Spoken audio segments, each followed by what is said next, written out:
তাদেরকে খুঁজে বার করতে হবে, পার করে 6 মাসের মধ্যে বিচার চাই। কদিন? 6 মাসের মধ্যে বিচার চাই। ওই বিচার তারিখ পে তারিখ, তারিখ পে তারিখ নয়। আমরা ভাঙড়বাসী চাই, আমি এখন আইনসভার সদস্য, 6 মাসের মধ্যে বিচার হোক, বিচার করে দোষী সাব্যস্ত করে প্রকাশ্য রাস্তায় ফাঁসির ব্যবস্থা করা হোক।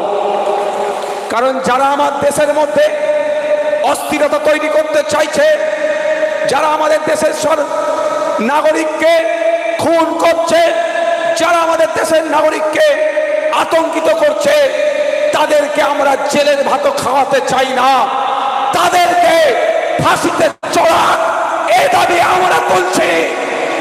কিন্তু তদন্তটা নিরপেক্ষ হতে হবে, তদন্তটা সঠিক হতে হবে। তাও চাই ওই পুলওয়ামার মতো যেন না হয়ে যায়। 350 কিলো আরডিএক্স কে নিয়ে এসেছিল, এখন পর্যন্ত আমরা জানতে পারলাম না।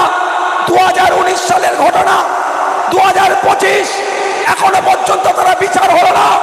যারা আমাদের আধা সামরিক বাহিনীকে খুন করেছিল, সেই ধরনের ঘটনা না এটা হয়ে যায়।